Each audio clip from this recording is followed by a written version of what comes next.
સહજાનંદ સ્વામી મહારાજની જય. ઈષ્ટદેવ પરમારાધ્ય અનંત કોટિ બ્રહ્માંડાધિપતિ સર્વનિયંતા સર્વ અંતર્યામી ભગવાન સ્વામિનારાયણ એમના દિવ્ય ચરણ કમળ સાનિધ્યમાં ચારેય કોરવીટ લઈને બેઠેલા અનંત અનંત અનંત અક્ષર મુક્તો એમની પાવન સન્નિધિમાં અત્રે ઉપસ્થિત પૂજ્યપાદ ગુરુવર્ય શાસ્ત્રી સ્વામી સૂર્યપ્રકાશદાસજી સ્વામી, પૂજ્યપાદ વિષ્ણુ સેવક સ્વામી, તેમજ કથાવિલાસી એવા બાળ યુવાન વૃદ્ધ સમસ્ત ભક્તો સર્વેને ભગવાન સ્વામિનારાયણની ભાવ સ્મૃતિય સહિત સાદર જય સ્વામિનારાયણ. વાલા ભક્તો, ચાલતી નિત્ય સાયંકાલીન શ્રીમદ સત્સંગી જીવન કથા ગંગા ભગવાન સ્વામિનારાયણ ગઢપુરમાં બિરાજમાન છે. નિત્યાનંદ સ્વામીએ મહારાજને હાથ જોડી પ્રશ્ન પૂછતા કહ્યું, મહારાજ, ઋતે જ્ઞાનાન્ન મુક્તિ, જ્ઞાન વિના મોક્ષ નથી. એ જ્ઞાન કેવું જ્ઞાન એ વિસ્તારથી કહો. મહારાજ કે છે એ શ્રુતિનું જે તાત્પર્ય છે એમાં જે જ્ઞાન જે કહેવાયું છે એ કયું જ્ઞાન? તો જે જ્ઞાન મોક્ષને અપાવે એ જ્ઞાન. કયું જ્ઞાન મોક્ષ અપાવે? તો મહારાજે માંડીને વાત કરી. સૌથી પહેલા અનંત કોટિ બ્રહ્માંડના સૃષ્ટિના સર્જનનો જે ક્રમ છે, મારી તમારી આંખ જ્યાં પહોંચે છે, જે ચિત્ર વિચિત્રપણું જોવામાં આવે છે, જગત કેવી રીતે સર્જાયું છે.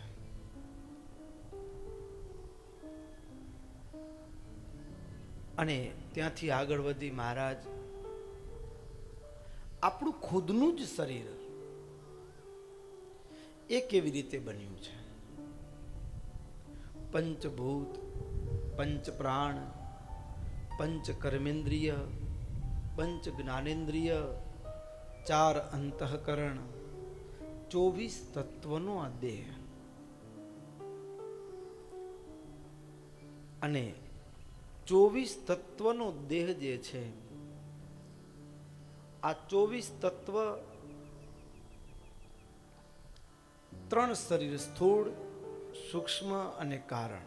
સ્થૂળ શરીર પંચભૂત, સૂક્ષ્મ શરીર 19 તત્વનું કહ્યું છે, અને કારણ શરીર જે છે એ સંચિત કર્મથી યુક્ત બીજ ભાવે એ કારણ શરીર એ સૂક્ષ્મ શરીરમાં અનુવૃત્ત છે, પ્રવૃત્ત છે. જ્યાં સુધી આ બદ્ધ દેહનો યોગ છે ત્યાં સુધી આ 24 તત્વ જે છે એ જીવની સાથે રહે છે, એનાથી છૂટા પડતા નથી. પણ જ્યારે જીવ મુક્ત દશાને પામે ત્યારે એ સ્થૂળ, સૂક્ષ્મ અને કારણ દેવથી છૂટો પડી જાય છે અને દિવ્ય દેહને પામે છે. હવે મહારાજ આગળ જાગ્રત, સ્વપ્ન અને સુષુપ્તિ અવસ્થાની વાત કરે છે. જાગ્રત અવસ્થા વૈરાટ પુરુષની સ્થિતિ અવસ્થા કઈ છે, અને સત્વગુણ પ્રધાન જાગ્રત અવસ્થા છે. એનું સ્થાન નેત્રમાં છે. જાગતા હોય ત્યારે આંખ ખુલ્લી હોય ને, તો જાગ્રત અવસ્થાનું સ્થાન નેત્રમાં છે. અને એના વિશ્વાભિમાની નામના એના જે અધિષ્ઠાતા દેવ છે, નેત્રાદિ બાહ્ય ઇન્દ્રિયો, મન આદિ અંતરિન્દ્રિયો દ્વારા એને સારા નશાનો વિવેક એટલે કે એને જ્ઞાન હોય છે, ભાન હોય છે. અને એ જે અવસ્થા છે એ સત્વ પ્રધાન જાગ્રત અવસ્થા. એમાં પણ રજોગુણ પ્રધાન જાગ્રત અવસ્થા હોય ત્યારે કેવી સ્થિતિ હોય તો કે આંખ ખુલ્લી હોય, દેખતો હોય, પણ છતાં પણ આપણે કહીને કે ખબર નહીં, મને કઈ યાદ નથી, આંખ ખુલ્લી હતી, પોતે ભાઈ હાજર હતા, તો અવિવેક સદ અસદ અમે ભોગવ્યું નથી ભોગવ્યું. શું જાગતો હોવા છતાં પણ જાણે માણસ ઊંઘમાં છે. એ જાગ્રત અવસ્થા પણ કેવી છે તો કે તમોગુણ પ્રધાન જાગ્રત અવસ્થા છે. પછી એ જ રીતે જાગ્રત અવસ્થા એ સત્વગુણનું કાર્ય છે યદ્યપિ, પણ એમાં પણ અસ્પષ્ટપણું રહ્યું હોય તો એ જાગ્રત અવસ્થામાં સુષુપ્તિ સ્વપ્ન અવસ્થા કઈ છે. એવી જ રીતે સ્વપ્ન અવસ્થાને વિશે પણ બીજા રજોગુણ, સત્વગુણ, રજોગુણ ને તમોગુણના યોગ્ય કરીને બીજી બે અવસ્થાઓ રહી છે. મહારાજ કહે છે ઘણીક વસ્તુ ભક્તો, આમ તો આખી દુનિયા છે ને, આખી દુનિયા એની એ જાગ્રત અવસ્થા છે ને કેવી છે તો કે રજોગુણ પ્રધાન જાગ્રત અવસ્થા છે. કેવી છે? રજોગુણ પ્રધાન જાગ્રત અવસ્થા છે. એટલે જાગ્રતમાં પણ સ્વપ્ન સરખું વર્તતું હોય, જાગ્રતમાં પણ સુષુપ્તિ સરખું વર્તતું હોય, આવી રીતે દુનિયા જીવે છે, જેમાં જીવ પૂર્ણપણે જાગ્રત હોય, પૂર્ણપણે સભાન હોય. આપણે પોતે જ, તમે અહીંયા બેઠા છો, સવારે આંખ ખુલ્લી હતી, આંખ જોઈ જ રહી હતી, પણ છતાંય કઈ ગાડી કેટલા વાગે ગઈ આપણને યાદ નથી. છે જ્યારે પૂર્ણ જાગ્રત અવસ્થા છે, સત્વગુણ પ્રધાન અવસ્થા છે, એમાં શું બને તો કે મન, ઇન્દ્રિયો, અંતઃકરણ બધું જ ત્યાં સંમિલિત હોય.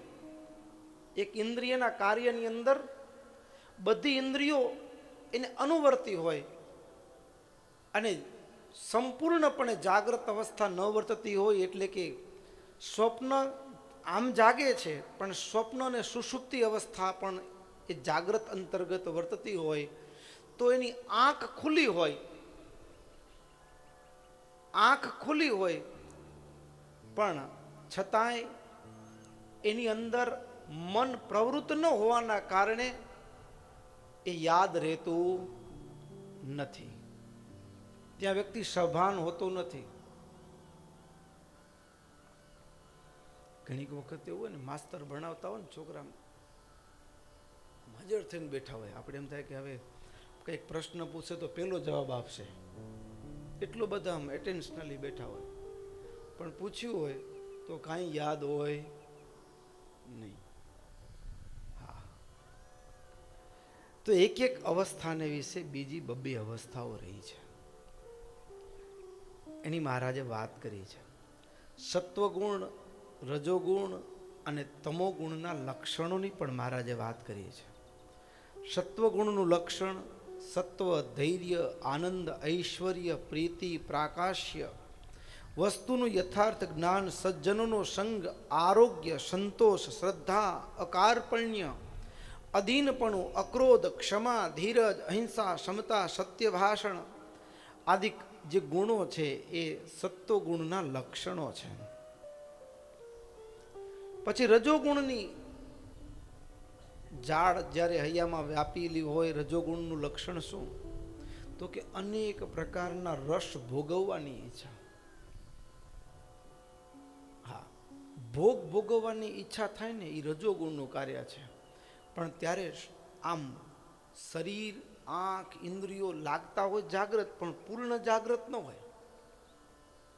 શું ન હોય? પૂર્ણ જાગ્રત ન હોય. કારણ શું તો કે ભોગ ભોગવવાની ઈચ્છા, ભોગ ભોગવવાની ઈચ્છા માણસને ત્યારે થાય કે જ્યારે એની દ્રષ્ટિ ભોગ પાછળના દુઃખમાં ન પહોંચી હોય ત્યારે જ માણસને ભોગ ભોગવવાની ઈચ્છા થાય. એટલે આમ જાગે છે છતાં પણ અડધો જાગે છે, અડધો જાગે છે. તો રજોગુણના જે લક્ષણ જે કહે છે, અસ્થિરતા, રૂપનું નિરૂપણ, ઐશ્વર્ય, પ્રભાવ દેખાડવાની ઈચ્છા, વિગ્રહ વિરોધી કર્મ દ્વારા યુદ્ધ કરવાની રુચિ, સુપાત્રને દાન ન કરવું, દયાનો અભાવ અને દુઃખ મિશ્રિત સુખનું સેવન, આ રજોગુણનું કાર્ય છે. પછી સ્વાર્થની સિદ્ધિ માટે કોઈના કોઈ વ્યક્તિ ઉપર આરોપ મૂકવામાં પણ માણસ ખચકાટ અનુભવે નહીં. પછી વૈર હોય કોઈની સાથે તો એનું સતત મનમાં મૂકીશ નહીં, એને મૂકીશ નહીં. દ્વેષનું જે સતત સ્મરણ થતું હોય, વૈરનું સ્મરણ થતું હોય, આ રજોગુણનું લક્ષણ છે. પછી લીધા દીધા વિનાનો પરિતાપ કર્યા કરે. તો આવા પ્રકારના ઘણા જે લક્ષણો છે રજોગુણના છે. અને તમો ગુણના લક્ષણ એ અજ્ઞાન, મોહ, ગ્રામ્ય ભોગ ભોગવવાની ઈચ્છા, કાર્ય અકાર્યનો અવિવેક, પ્રમાદ, વ્યથા, ભય, દીનતા, શોક, તંદ્રા, આળસ, વિષાદ, આ બધા જ એ પરનિંદામાં રુચિ, દિવસે સૂવાની રુચિ, શયનમાં રુચિ, આવા અનંત પ્રકારના લક્ષણો એ તમો ગુણના લક્ષણ કયા છે. ભક્તો, એક એક લક્ષણ મહારાજ યથાર્થ જ્ઞાન, આજે આખું ચક્ર જે ચાલે છે ને, આ ચક્ર ચાલે છે એનું યથાર્થ જ્ઞાન થાય ત્યારે એમાં માણસ ક્યારે અટવાતો નથી, ફસાતો નથી. આપણે અહીંયા બેઠા છીએ, માણસ 4 દિવસનો ભૂખ્યો હોય, કકડીને ભૂખ લાગી હોય, એવી કકડીને ભૂખ લાગી હોય કે હમણાં ખાઈ લો, આમ તડપું મારતો હોય. અને આમ વાડીમાં રહેતા હોય, લીપણવાળું મકાન હોય, ઝૂંપડું હોય, અને એમાં કોઈને દયા આવે, બરાબર સરસ મજાના ગ્લાસમાં એ દૂધ ઉકાળી કે બિચારો 4 દિવસનો ભૂખ્યો તરસ્યો છે, કંઈક આપો. કાજુ, પિસ્તા, બદામ, ચારવલી આદિ, કેસર આદિ નાખીને એકદમ સરસ મજાનો દૂધનો ગ્લાસ ભરીને એ દરવાજે મૂકી ગયો ને કહેતો ગયો, એ પી લેજે, હવે આ દૂધ પી લેજે, તારા માટે લાવ્યો છું. આટલું બોલતા એ ગ્લાસ મૂકી દરવાજે અને ભાઈ નીકળી ગયો. હવે જે 4 દિવસનો ઉપવાસી છે, ભૂખ્યો છે, શરીરમાં અશક્તિ છે, ઊભા થવાની ત્રેવડ નથી, માંડ લથડાતો ઊભો થઈ દૂધ લેવા જાય, ગ્લાસ લેવા જાય, ત્યાં એવું બન્યું કે નાનકડો સર્પ આમ અચાનક ત્યાં આવી ચડ્યો. એણે દૂધના ગ્લાસમાં મોઢું નાખ્યું. પીધું કે ન પીધું એ આપણને ખબર, ઓછું નથી થયું, કેવળ મોઢું નાખી આગળ નીકળી ગયો. સર્પ નીકળી ગયો, પણ હવે એ જે ભાઈ 4 દિવસનો ભૂખ્યો હતો, દૂધે હતું, પણ હવે એ દૂધ પીવાય?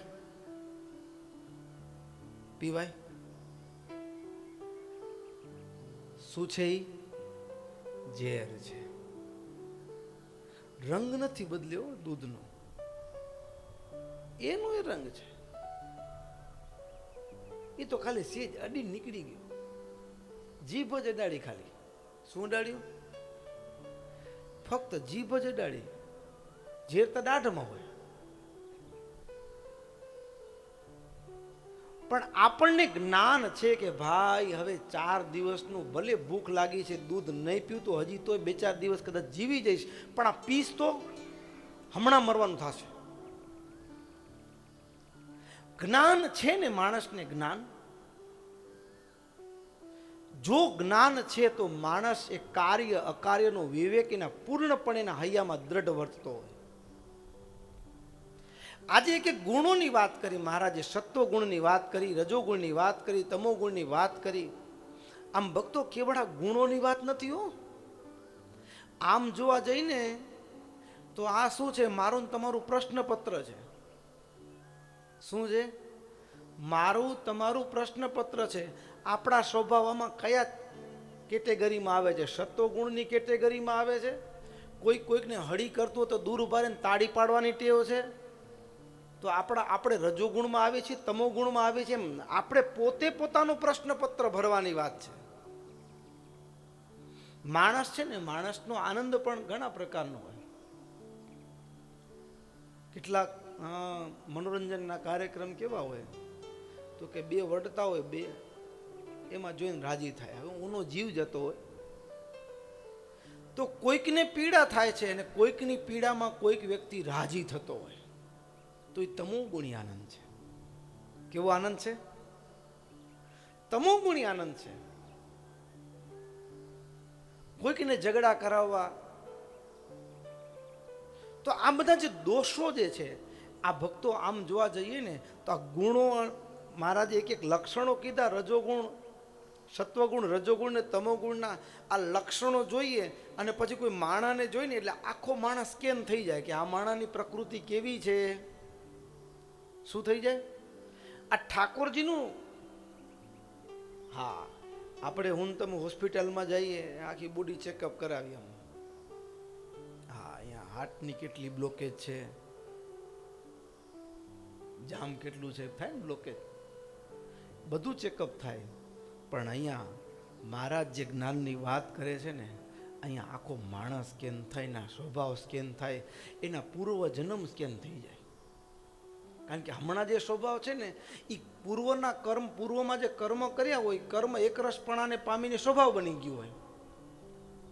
એટલે હમણાંના જે સ્વભાવ હોય આપણે એમ થાય કે આ તારા ઘરમાં હમણાં થઈને આજુબાજુ કોઈ એવા ખરાબ માણસો નથી, છતાંય એના આવા સ્વભાવ કેમ છે જન્મજાત? પણ એના પૂર્વના કર્મ છે. પૂર્વના કર્મ એ એકરસપણાને પામી અને સ્વભાવનું રૂપ ધારણ કરી લીધું છે. સ્વભાવનું રૂપ ધારણ કરી લીધું હોય એટલે પછી હા, એ સ્વભાવ ઉપરથી ઓળખાઈ જાય કે આગળ કેવો ક્યાં હશે માણસ. ઘણાને પૂછ્યું ને ક્યાંથી આવો છો તો ચૂલામાંથી. અને આમ ચૂલામાંથી જ આવતો, યમપુરીમાંથી આવ્યા આવો ને ડાયરેક્ટ. હા, હા, યમપુરીમાંથી સીધું અહીંયા ટ્રાન્સફર મળી ગયું હોય કોઈ કર્મના આધારે. અને હું આ દબડાતી યમરાજાની ખાધી હોય એટલે પછી અહીંયા ક્યાંથી આવો? ચૂલામાંથી આવી જાવ, તપી ગયા હું. કારણ કે ઉકળમાં બહાર નીકળી આવો ને. સંતો કે ને આ બધા દુનિયામાં હાથ ઠેકાણેથી ભેગા થયા, અલગ અલગ. કોઈ ધામમાંથી આવ્યા હોય, કોઈ ગામમાંથી આવ્યા હોય, અને સ્વર્ગમાંથી આવ્યા હોય ને અહીંયા પછી આમ ટીપટોપ ખવે બધું. શું ખવે? સ્વર્ગમાંથી આવ્યા હોય ને એ ટીપટોપ ખવે.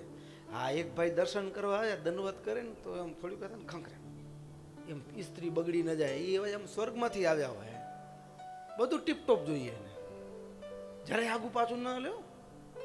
હા,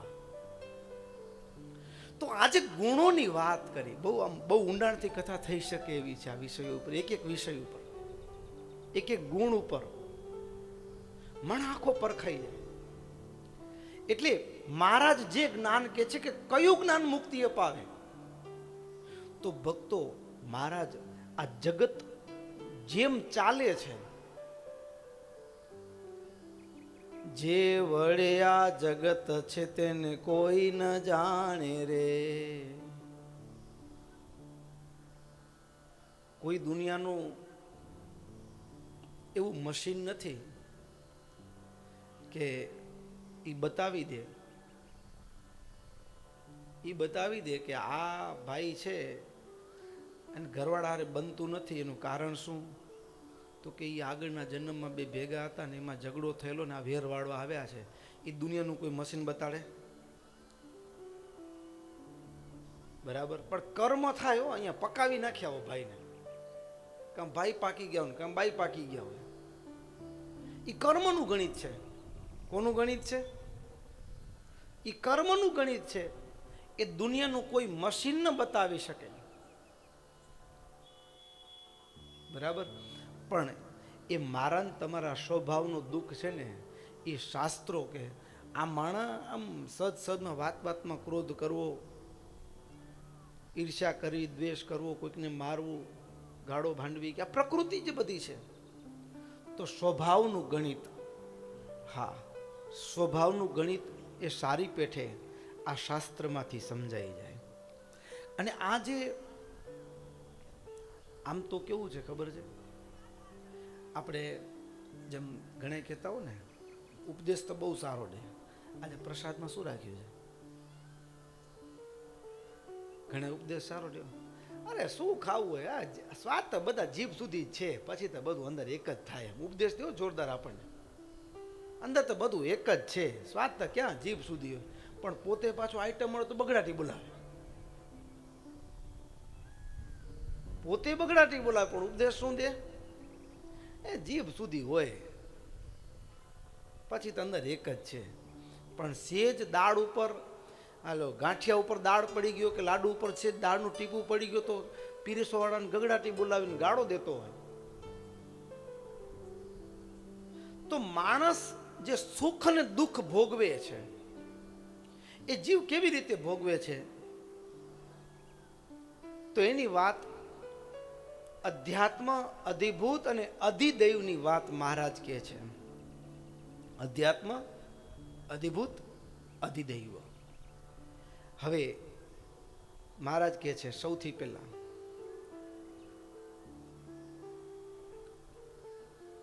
શ્રોત્ર ઇન્દ્રિય એટલે આ કાન. આ જે કાન છે એ અધ્યાત્મ. પછી આ કાન ને ઇન્દ્રિયમાં એક દેવતા રહ્યા છે જે કામ આપણે સાંભળી શકીએ છીએ, જવાબદારી સંભાળે છે. એ જે છે એનું નામ છે દિક્પાળ, એ અધિદૈવ. અને જે શબ્દ સંભળાય છે એને અધિભૂત કહેવાય. અધિભૂત એટલે શબ્દ. પછી આ જે ઇન્દ્રિય છે એ અધ્યાત્મ, અને એ ઇન્દ્રિય જેના માધ્યમથી કામ કરે છે અને આપણને સાંભળી શકીએ છીએ, અધિદૈવ જે કહેવાય એ દિક્પાળ. હવે જે શબ્દ આપણે સાંભળ્યો, શબ્દ છે અધિભૂત. પછી અધ્યાત્મ એટલે આ કાન ઇન્દ્રિય, અને અધિદૈવ એટલે દિક્પાળ, એના દેવ. હવે જીવ સારા નરસાની અનુભૂતિ કોના માધ્યમથી કરે?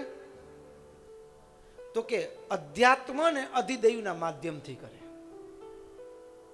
અધ્યાત્મ અને અધિદૈવના માધ્યમથી. ગુલાબ જાંબુ જીભે મૂક્યું, મજા આવી ગઈ, મજા આવી ગઈ. આ જે આનંદની લાગણી અનુભવાણી, આનંદની લાગણી અનુભવાણી, એ જીભનું કામ, મુખનું કામ તો ચાવવાનું છે. એના દ્વારા અને એના અધિષ્ઠાતા, જે જીવવાના અધિષ્ઠાતા છે વરુણ, એ બેના માધ્યમથી સ્વાદની જે અનુભૂતિ ને આનંદની લાગણી અનુભવાણી. ગુલાબ જાંબુ છે ને એ તો અધિભૂત છે. તો અધ્યાત્મ, અધિભૂત, અધિદેવની વાત મહારાજે એક એક ઇન્દ્રિયની એ પણ વિસ્તારથી કરી છે. મહારાજ આ સમગ્ર જ્ઞાન, આ જ્ઞાનનું ફળ શું? એતેન સાંખ્ય જ્ઞાનેન કારણાદિવ પુસ્ત્રયાત સ્વાત્મા જ્ઞેયઃ પૃથક ચેશો અવ્યાકૃતાદિવ પુસ્ત્રયાત તાદાત્મેન તતશ્ચૈક્યમ બ્રહ્મણા સ્વસ્ય ભાવયેત બ્રહ્મભૂતસ્તતો સક્ભક્ત્યા વાસુદેવમ ભજેત પુમાન. ભક્તો, એ જ્ઞાન જ્યારે પક્વ અવસ્થાને પામે ને ત્યારે જ્ઞાન જ ભક્તિમાં કન્વર્ટ થઈ જાય. ભક્તિ કઈ જુદી નથી. જ્ઞાનની પક્વ અવસ્થા એટલે ભક્તિ. ત્યારે શું થાય તો કે જાણ્યા પછી ભક્તો, આ દેહથી જીવ ન્યારો થઈ જાય. જેમ આપણે અહીંયા બેઠા છીએ, આપણે ખાલી પૂર્વનું જ્ઞાન કરાવી દે બરાબર, કે આપણી આસપાસ બેઠા છે એ બધા અહીંયા શેના માટે અહીંયા આવ્યા છે, સગા સંબંધી કે અરે કોઈ પૂર્વ જ્ઞાનની વાત મૂકો ને, માની લો કે આપણો સગો ભાઈ હોય, બરાબર, સગો ભાઈઓ જેના માટે આપણે જિંદગી ખર્ચી નાખી હોય, બરાબર, અને આપણને ખબર પડે કે એ પાછલા બારણે ષડયંત્ર કરી અને મને મારી નાખવા સુધીની તૈયારી એને કરી લીધી છે, પછી ભાઈમાં હેત રે, હા કે ન તો કયો ભલામણા, હેત રે ના રે, સ્વાભાવિક છે. વડોદરા પેલો પ્રસંગ પ્રસિદ્ધ છે, જ્યારે વડોદરાના રાજ દરબારની અંદર મહારાજની પધરામણી થઈ ત્યારે ગાયકવાડ સરકાર મહારાજના આગમનથી એટલા ખુશ થઈ ગયા, મહારાજને કહે પ્રભુ આ દાસને કંઈક સેવા આજ્ઞા આપો, હું આપને શું સેવા કરી શકું, તમે માંગો. હવે એ તો આ દુનિયાનો 2-5 ગામડાનો રાજાને એ ભગવાનને શું દે, પણ મહારાજ હસી પડ્યા ને એમાં નારૂપંત નાના સાથે હતા. નારૂપંત નાનાનો હાથ લઈને મહારાજે ગાયકવાડ સરકારના હાથમાં સોંપ્યો ને કીધું કે આને જાળવજો, આને જાળવજો. મહારાજે એની જવાબદારી સોંપી. દિવસો વીત્યા, મહિનાઓ વીત્યા, કારણ કે એ વડોદરાની અંદર મહારાજની પધરામણીમાં બહુ મોટી વ્યવસ્થાની જવાબદારી નારૂપંત નાનાએ સંભાળી હતી, એટલે મહારાજ રાજીપા રૂપે કીધું કે આને જાળવજો. જગદીશ્વર જેનો હાથ જાળીને છોડતા નથી, આને જાળવજો, આટલું મહારાજે કીધું. અને દેવ સંયોગે એ વડોદરાના રાજની અંદર પાછલા બારણે કંઈક રંધાતું હતું એટલે રોટલી શાક દાળ ભાત નહીં હો, રંધાતું એવું હતું કે રાણીને રાજા સાથે અસંતોષ હતો. એક સામાન્ય વાતમાં મનમેળાપ નહોતો ને અણબનાવ થયો. રાણીએ એવી ગોઠવણી કરી કે રાજાને રાજગાદીથી ઉતારી દેવા, નજરકેદ કરી લેવા અને રાજકુંવરને રાજગાદી ઉપર બેસાડી દેવા. પાછલા બારણે આખી ગોઠવણી ચાલતી હતી. પાછલા બારણે એવી આખી ગોઠવણી ચાલે અને ગોઠવણીની અંદર રાણીએ એ આખી રાજ પરિષદના તમામ સભ્યો, મંત્રીઓ, અમાત્યોને ભેગા કર્યા એટલે એવી વાતને ભૂમિકા બાંધી કે જો તમે બહુ સરસ રીતે આ વડોદરાના કાર્યને તમે સંભાળો છો, પણ એમ લાગે છે કે તમારું ભવિષ્ય ધૂંધળું છે. કેમ? તો કે હવે રાજા કેટલા દિવસ, એ તો બિચારા વૃદ્ધ થયા, ઉંમર થઈ, પછી તો યુવરાજ આવશે રાજગાદી ઉપર, અને યુવરાજ રાજગાદી ઉપર આવે એટલે પછી તો રાજા બદલાય એટલે મંત્રીમંડળ બદલાય, એટલે તમે તો બધા ક્યાં ઘર ભેગા. તમે કઈ યુવરાજ સાથે મનમેળ રાખ્યો છે કે નથી રાખ્યો? આમ વાત કરતા કરતા કરતા રાણીએ વાત એવી રીતે કહી, હું તો એવું ઈચ્છું કે તમે જ ભવિષ્યની અંદર પણ આ રાજના જે સ્થાનના કાર્યો તમે સંભાળો છો ભવિષ્યમાં પણ સંભાળો. મારી તો એવી ઈચ્છા છે, હું તો યુવરાજને આજે પણ મનાવી લઉં કે આનાથી સારા કોઈ મંત્રી, અમાત્યો, પ્રધાનો કોઈ મળશે નહીં, પણ વચમાં કોઈ એક આડખીલી હોય તો આ રાજકુંવર અને તમારા પ્રધાન પદ માટે કોઈ વચ્ચે આડખીલી બનતું હોય આ રાજગાદી, તો એ અત્યારના વર્તમાન રાજા છે. બધાય ઘડીક તો વિચારતા થઈ ગયા કે સમજણ ન પડી, આમ ચકેડો એવો ફેરવ્યો, આમ સમજણ ના પડી કોઈને. તમે જો આમાં સંમત હો તો યુવરાજ તમારા માટે, એને તો કોઈ રાજકાજની ઈચ્છા નથી, પણ તમારા માટે જોખમ ઉઠાવવા તૈયાર છે. શું? તો કે તમને મંત્રી કાયમ માટે રાખવા છે, બધું કાયમ માટે તમારી કાયમી વ્યવસ્થા માટે આ યુવરાજ તૈયાર છે, અને એના માટે તમે બધા સાથ આપતા હો તો તૈયારી કરે. સાથ જ છે ને અમારો. તો કે એમ નહીં, સાઈ કરો. બધાના સાઈન સિક્કા લીધા હો. સાઈન સિક્કા લીધા અને કાગળ રાણીએ રાખ્યો, અને રાજ ઉથલાવવું, રાજગાદી રાજાને રાતોરાત બદલવું, આવી બરાબરની તમામ ગોઠવણી થઈ ગયેલી. તમામ ગોઠવણી થઈ ગયેલી. અને એની વચ્ચે એ કાગળ ભગવાનની ઈચ્છા હશે, દૈવી ઈચ્છા હશે, તે એ રાણીના કોઈ જગ્યાએ કપડામાં લપેટાયેલો રહ્યો હશે, અને એ કપડાં ગયા ધોવા માટે ધોબી પાસે ગયો. ધોબી પાસે કાગળ, એ તો અભણ માણસ કે રાજાના કપડામાંથી નીકળ્યો છે, એટલે મારે રાજા સુધી પહોંચાડવો જોઈએ. અને રાજ દરબારની અંદર એ કાગળ આવ્યો, કાગળ વંચાયો, કાગળ રાજાએ વાંચ્યો એકલાએ, અને રાજાને કપટની ખબર પડી ગઈ. રાજાને કપટની ખબર પડી ગઈ કે મને મારી નાખવાનું ષડયંત્ર ચાલે છે. રાજાએ રાણીને જીવતી દિવાલમાં ચણી દીધી. એમને હેત ક્યાં ગયું? દીકરાને મૃત્યુદંડ દીધો.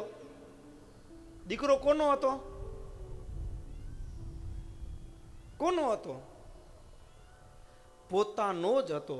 પણ સત્યનું ભાન થયું ને તો હેત તૂટતા વાર લાગ્યું નહીં. હેત આ માયામાંથી છૂટતા વાર ન લાગી. નહીતર તો અરે મરવાનું ટાણું આવે. હા, એક બાપા વેપારી, આખી જિંદગી દુકાન કરેલી, તે 4 છોકરા, બાપાની અંતિમ અવસ્થા, માંડ માંડ શ્વાસ લેવાય, ઘડીકમાં મૂર્છિત થઈ જાય આવી અવસ્થા, અને છોકરા બાપાના ખાટલે ઉભેલા. ધીમે એક ધીરે બાપાએ આંખ ઉઘડી. મોટો છોકરો હતો તો કે બીજો ક્યાં? વળી આંખ બંધ કરી હતી. બીજો, બાપા અહીંયા જ છે, તમે ચિંતા ન કરો, બધા અહીંયા જ છે. 4 દીકરા લાઈનમાં ઊભા હતા. ત્યાં બાપા હવે છેલ્લો શ્વાસ ચાલે છે તો શું બોલ્યા ખબર? તમે બધા અહીંયા છો તો દુકાન કોણ સંભાળે છે? અરે મરવા પડ્યા છે બાપા, મોં છૂટતું નથી. પત્ની આયા છે, છોકરા અહીંયા, દુકાન કોણ સંભાળે છે? છૂટતું નથી. પણ જો વાસ્તવિકતાનું ભાન થાય ને તો ચપટી વગાડતામાં છૂટતા વાર લાગતી નથી. રાજાને પુત્ર મોહ, નહીતર યુવરાજ તો ગળે વાલો હોય. મારો દીકરો, એકનો એક દીકરો હોય, વારસદાર કહેવાય ને, વંશ વારસ ન કહેવાય, એનાથી તો વંશ પેલો આગળ ચાલવાનો છે. પણ ગમે એટલો વંશ વેલો આગળ ચાલવાનો હોય, પણ હવે એનાથી કે મને વંશ વેલો જોઈતો નથી, મને મારી નાખવાનું ષડયંત્ર કરે. વાસ્તવિકતાનું ભાન થઈ ગયું ગાયકવાડ સરકારને, તો જેટલા જેટલા એમાં સંમિલિત હતા ને બધાને મૃત્યુદંડ દઈ દીધો. ભક્તો, મહારાજે આ જગત, ઇન્દ્રિયો, અંતઃકરણ, ગુણ, દોષોની જે વાત કરીને, આ જગત જેવું છે તેવું જણાય ને તો જગતમાં હેત ન રહે, આસક્તિ છૂટી જાય. શું છૂટી જાય? આસક્તિ છૂટી જાય. આસક્તિ છૂટી જાય. પણ એ ભગત પાછો સંસારમાં રહેતો હોય હો. હા, આપણા સંતોએ વાતો લખી છે, પ્રસંગ લખ્યો છે.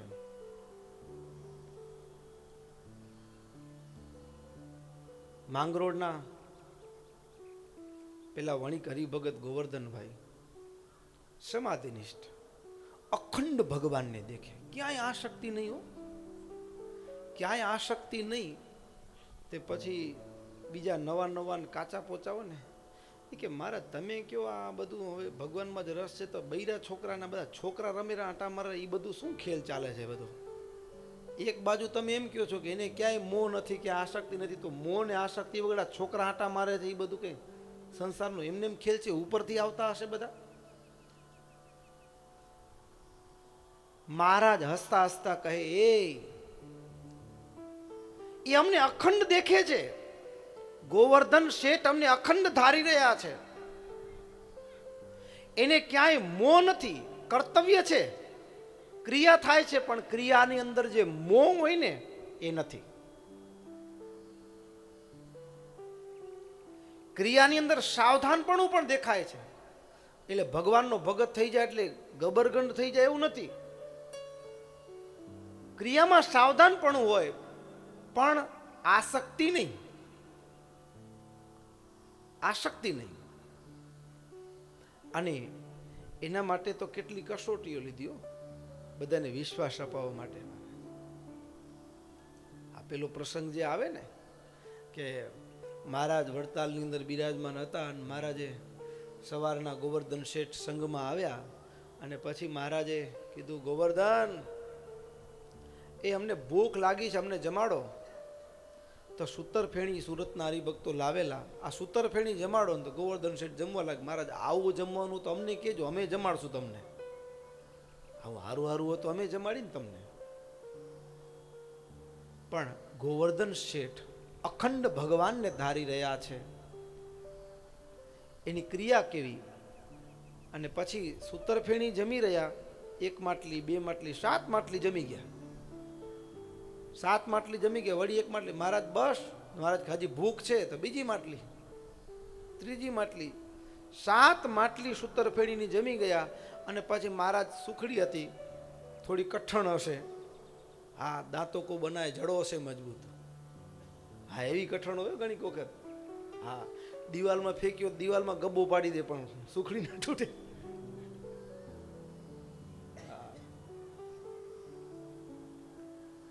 હવે આવી કઠણ હશે કે થોડી ઘણી હશે તે કોઈ ભક્તો લાવ્યા હશે.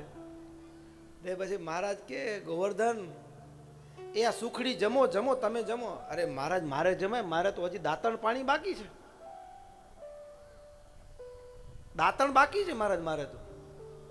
ત્યાં બધાય કહો, અરે રે, આ તો મારો હાલો સૂતરફેણી આઈટમ હારી હતી તે જમવાનું ચાલુ કર્યું અને હવે સુખડી આવી તો મારે દાંતણ બાકી છે. લે, દાંતણ પાણી કરવા ગયા, સ્નાનાદિક નિત્ય કર્મમાંથી પરવારીને પાછા આવ્યા. અને એટલી વારમાં મહારાજે ફરીવાર સભાના સાંભળતા કહે, એ કોઈ વડાગરું મીઠું લાવો, વડાગરું મીઠું. વડાગરું મીઠું લઈ આવ્યા. બીજી બાજુ સાકર લઈ આવ્યા, થાળી ભરીને. એક થાળી વડાગરું મીઠું, ગાંગડા હોય મોટા મોટા, આપણે પેલા આવતું ને દેશી મીઠું, મીઠો સ્વાદ કરતા, યાદ છે ને, ખારું. અને એ મીઠું ને સાકર તો મહારાજ કીધું, જમાડો.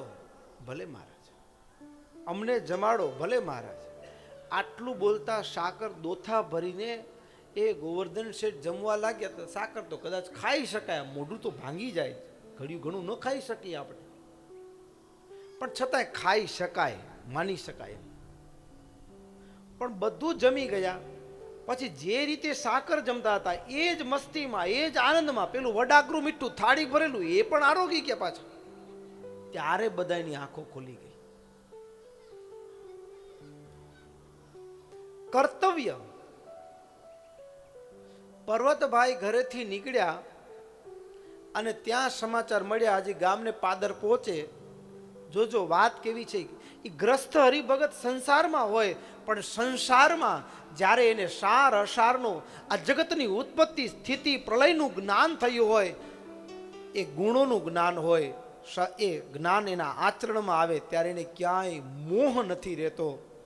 મોહ કેવળ ભગવાનને રાજી કરવાનો રહે છે. એના સિવાય દુનિયાના મોહ માત્ર છૂટી જાય.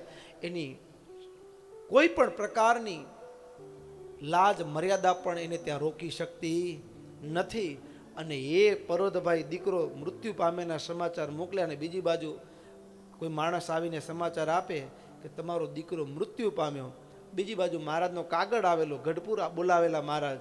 એટલે જે સમાચાર લઈને આવ્યો હતો ને એણે એટલું જ કીધું, કાંઈ વાંધો નહીં, ધામમાં ગયો ને. ક્યાં ગયો? ધામમાં ગયો ને. હવે હું ત્યાં આવીશ તો એ જ કરવાનું છે, અને હું હાજર નહીં હોઉં તો એ જ કરવાનું છે. અગ્નિદા આપવાનો છે, તમે જશો કે હું હોઈશ. હા આ લોકમાં છીએ, દેહમાં છીએ, એટલે સ્નાન સૂતક ને જે હોય એ ત્યાં જ સ્નાન કરી ત્યાંથી જ ગરડા ચાલતા થઈ ગયા,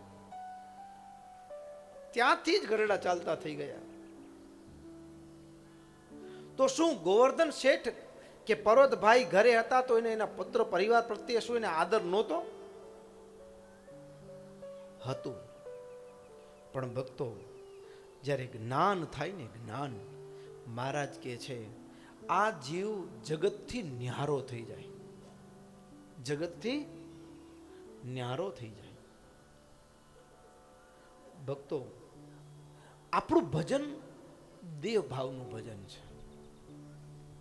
જ્યારે આવું જ્ઞાન થાય ત્યારે મહારાજ કહે છે કે જીવ બ્રહ્મરૂપ થઈ અને એ ભક્તિ ભાવપૂર્વક વાસુદેવ ભગવાન પરાત્પર નારાયણનું જીવ ભજન કરવા લાગી જાય. જ્યાં સુધી આ સંસારમાં હોય ત્યાં સુધી વર્ણાશ્રમના ધર્મનું પાલન તો સેજે થતું હોય, પણ ભક્તો આ જે ભગવાનનો સાથેનું તાદાત્મ્ય પણ, એની જે ઓળખ, માયામાંથી એનું મન પાછું વળી જાય, બ્રહ્મરૂપ થઈને જે ભજન થાય, એની જે મસ્તી છે, એના માટે દેવાનંદ સ્વામીના અદ્ભુત શબ્દો છે. કીર્તનને પણ સાંભળી મજા પડી જાય એવા. અનુભવની રે અનુભવની રે ઉગાડીને આખ સંત ચિંતામણી સેવીએ. અનુભવની રે ઉગાડીને આખ સંત ચિંતામણી સેવીએ. જીરે શીલ સંતોષી દયાનિધિ, જીરે શીલ સંતોષી દયાનિધિ.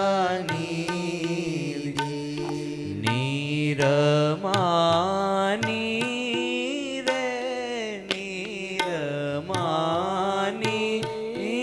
રે નહીં મમતાને મોહ સમરહે સંપત વિપતમાં વરતે ઉપસમરે વરતે ઉપસમરે અંતર નહીં દ્રોહ સંત ચિંતામણી સેવીએ. જીરે ભેદી જાણે સાત ભૂમિકા, જીરે ભેદી જાણે સાત ભૂમિકા. વિજ્ઞાની રે વિજ્ઞાની રે ઉરય ખંડ વિવેક પ્રીતિન પિંડ બ્રહ્માંડમાં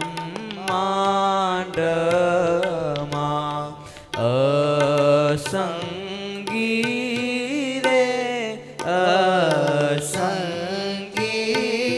રે આત્મસંગ એક સંત ચિંતામણી સેવીએ.